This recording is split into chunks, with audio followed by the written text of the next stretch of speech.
Bonjour.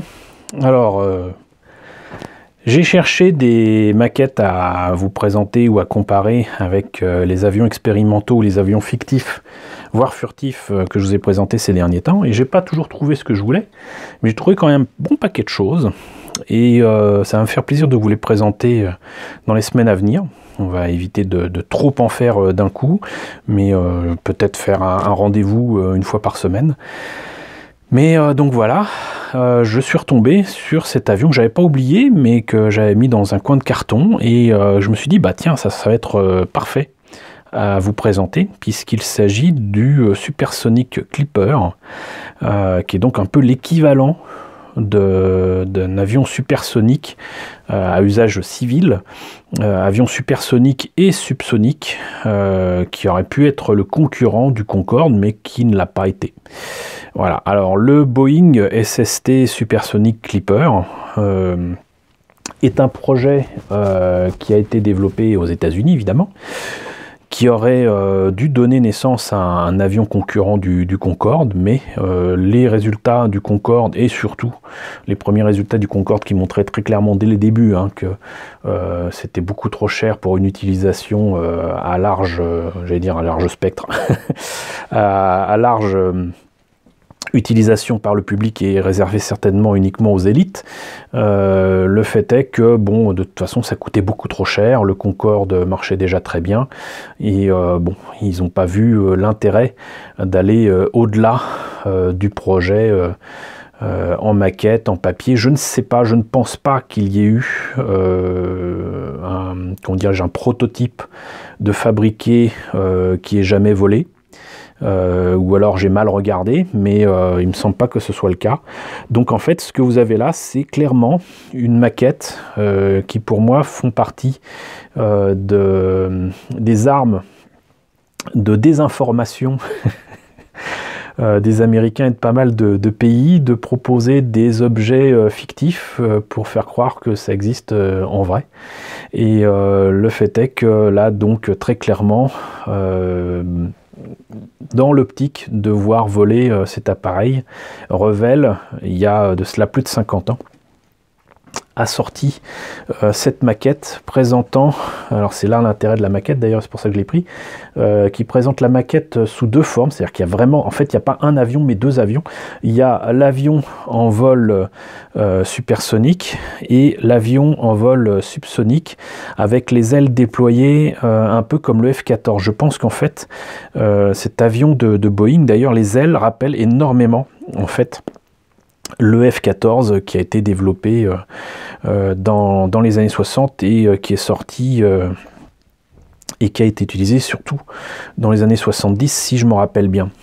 Les spécialistes nous le diront dans les commentaires, mais le fait est que donc l'intérêt de cette maquette, c'est que vous avez en fait non pas un avion que vous allez modifier, c'est pas un jouet, mais vous avez la forme en supersonique et la forme en subsonique, et vous avez vraiment les deux avions. C'est pas choisissez une option, choisissez une autre. Vous avez les deux avions avec en plus un support.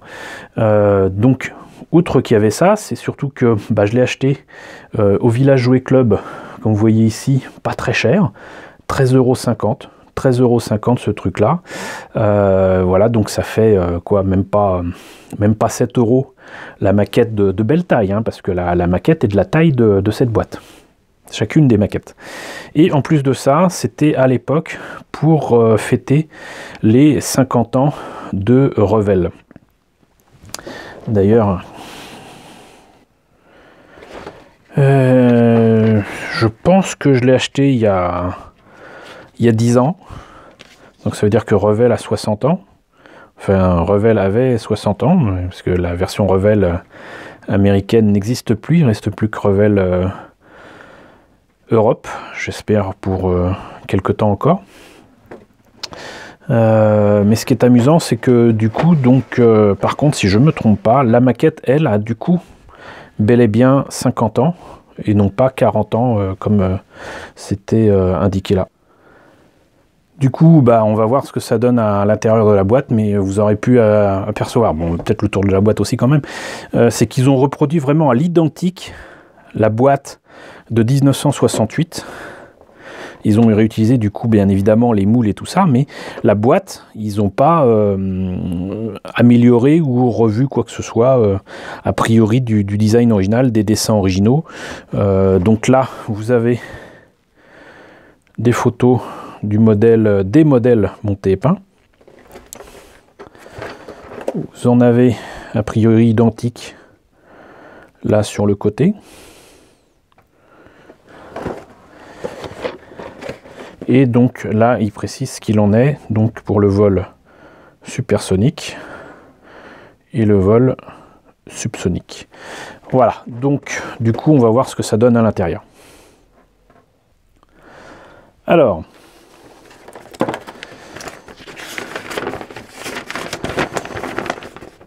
donc, comme je vous le disais, et ça fait plaisir de voir que ma mémoire ne me fait pas défaut, la maquette date bel et bien de 1968.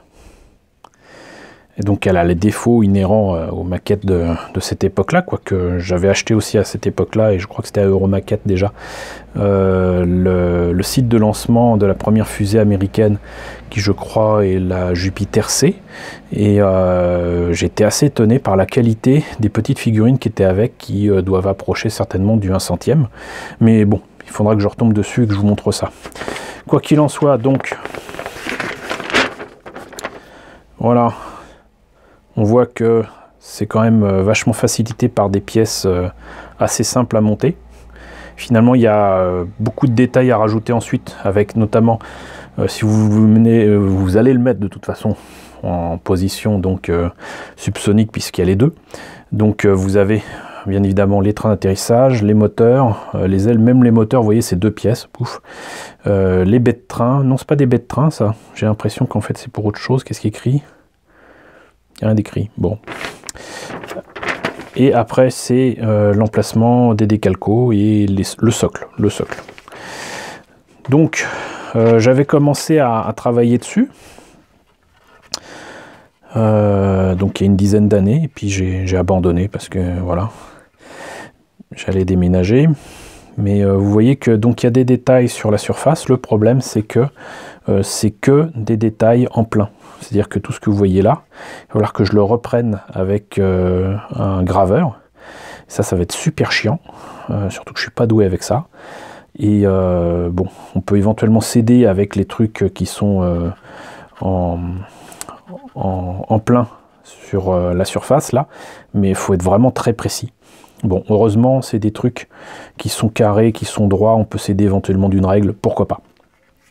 Mais moi j'aime bien quand même la forme que ça donne à cet avion.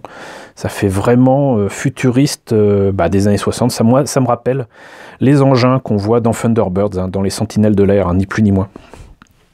Le problème, c'est que les ailes sont supposées être à géométrie variable, et là on voit bien que en fait, là j'ai intérêt à jouer de ma pointe à graver, parce que là c'est à peine visible. Voilà. Donc vous voyez quand même un peu la taille de ce truc là. Mais avant de revenir sur les pièces, belle planche de décalco qui là par contre, je ne sais pas si c'est la planche des années 60. C'est pas indiqué dessus. Mais ce qui m'amuse, c'est que là pour le coup, il y a les logos Panam et Pan America auxquels on n'avait pas eu droit chez Airfix pour la première maquette que j'ai eue à 9 ans, qui était donc la navette de 2001, l'Odyssée de l'espace. Mais c'est une autre histoire. Donc, à l'intérieur, le socle, où on pourra mettre apparemment ce truc-là. Alors, bleu sur bleu, c'est pas le meilleur choix qui soit. Je sais pas qui c'est qui a pensé à ça, mais là c'est quand même bleu sur bleu. Mais bon, rien ne nous empêche de peindre ça dans une autre couleur. C'est juste dommage parce que moi je l'aurais bien vu en noir, et du bleu sur noir ça se verra pas plus. Mais donc voilà, vous avez un beau socle ici, et vous avez donc les deux supports.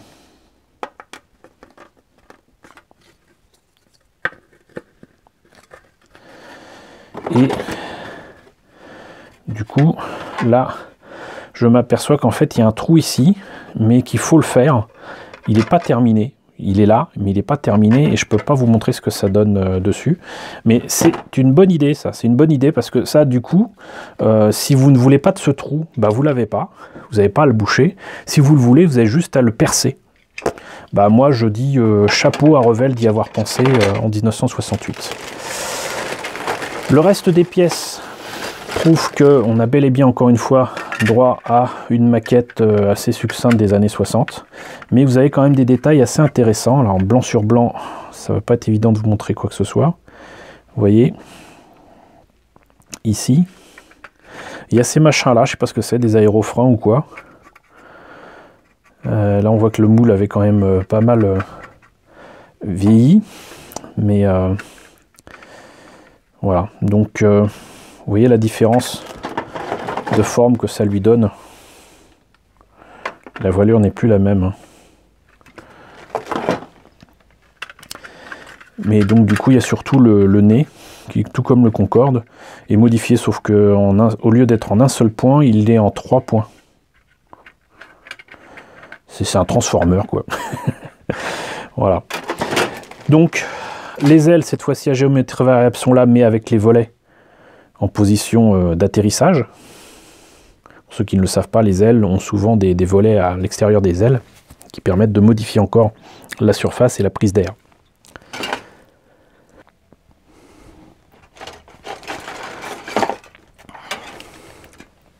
Même les grappes font anciennes. Hein. Mais là, donc, vous avez les trains d'atterrissage. Alors, c'est pas tant qu'il manque de détails, c'est que c'est en une seule pièce, c'est assez grossier quand même. Mais c'est vieux. C'est un truc réédité qui, ça se trouve, n'avait pas été réédité depuis très longtemps et qui fêtait donc les 50 ans de Revell. Donc, moi, je dis chapeau quand même hein, d'avoir sorti ça. Et voilà les moteurs. Donc, du coup, vous devinez que, comme c'est exactement les mêmes moteurs pour le subsonique ou le supersonique, il y a 8 moteurs et non pas 4. Donc, voilà. Il faudra juste que je me... Ça me servira peut-être justement d'exercice pour vous montrer comment on grave. Sauf qu'il ne faudra pas suivre mon exemple parce que je le répète, non seulement j'aime pas ça, mais je ne suis pas doué dans ce domaine-là. Mais voilà, vous voyez donc que c'est pas aussi grand que la boîte, mais ça en est pas loin. Et je pensais au départ faire autre chose avec. Hein. Une navette de Gundam ou un truc à la Thunderbirds, mais finalement ça serait dommage. Voilà. C'est un avion qui mérite qu'on le fasse tel qu'il était prévu d'être fait, déjà qu'il n'a pas été construit. Donc voilà, c'était donc le Supersonic Clipper SST